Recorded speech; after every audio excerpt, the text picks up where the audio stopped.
Today we are doing chapter 7 in the Bhagavad Gita, verses 20 to 23. We've been hearing about quite a bit of science to begin with, and then a little bit about reincarnation. Today it's about idol worship.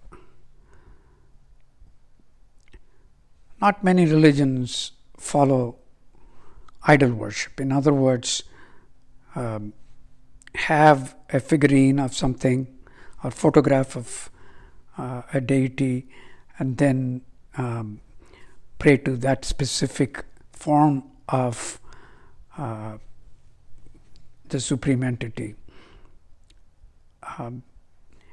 Some forms of Catholicism also do that. Mainly in South America, for instance, they would have idols of Mother Mary with baby Jesus in her hands, and they would have figurines of that.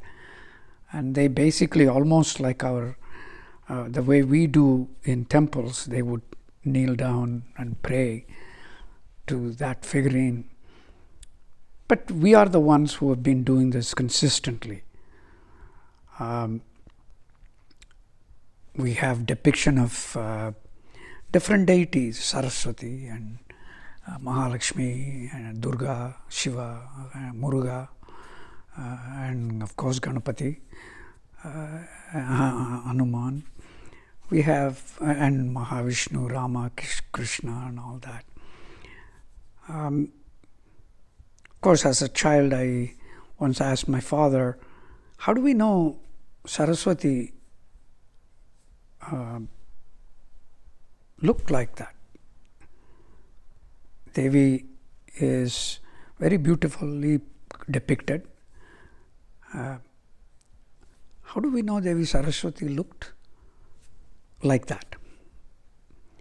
And he said, well, long time ago, she came in the dream of a sage, and he then from his memory drew her, and that has remained so, more or less. I mean, although now we have different anonymous artists rendering her persona in many different forms, with many different faces. But it doesn't matter. We do not focus on the face, but we focus on the symbol. So that is our practice. Of course, any other religion or any followers of any other religion are surprised or somewhat confused by our practice. And each one of us, I'm sure, have been confronted with a question about that, and we have given different types of answers. I have as well. Today, the verses 20 to 23, in Krishna talks about this idol worship. In other words, having deities for specific purposes. I pray to Saraswati for good education and proper words in my tongue as I speak now, and to Mahalakshmi to preserve my happiness through not necessarily wealth but sustenance, and so on. Durga for strength,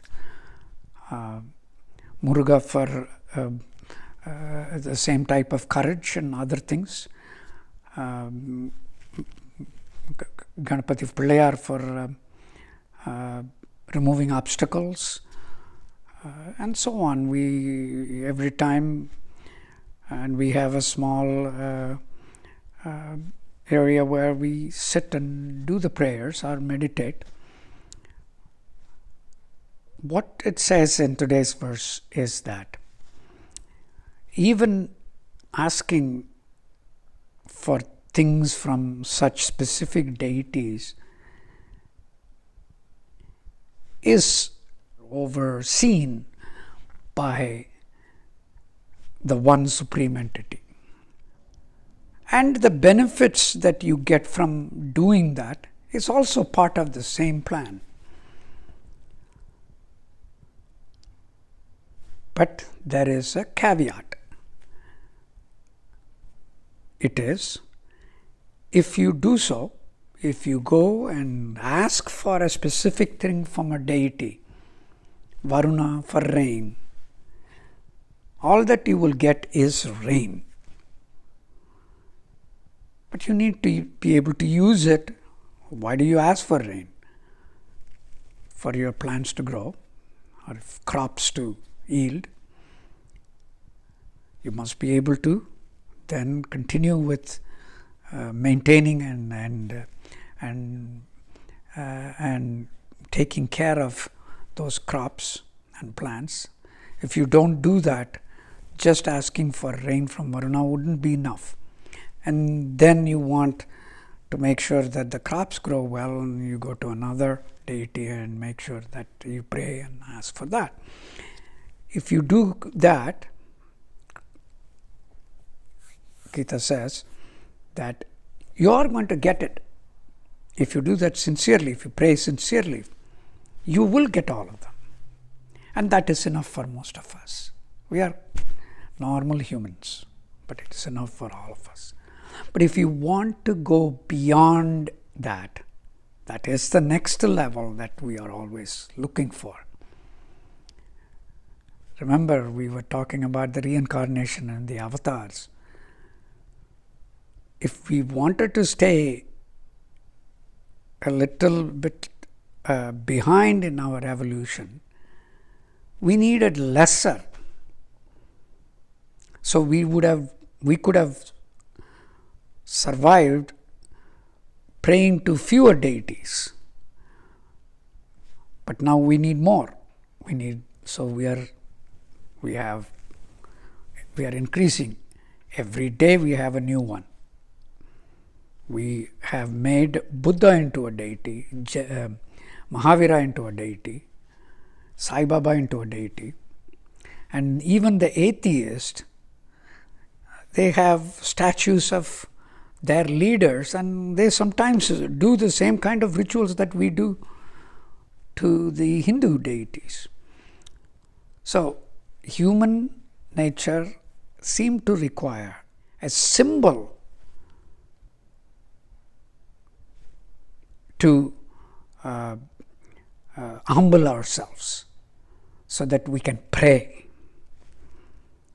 There is absolutely nothing wrong, Bhagavad Gita says, in doing so. But by doing that, you will only get the results that you are seeking. But there is something beyond, and if you want to do that, and you should strive for it first, and if you want to achieve it, you have to think about other ways of doing it, not just worshipping deities. And that is 20 to 23 today.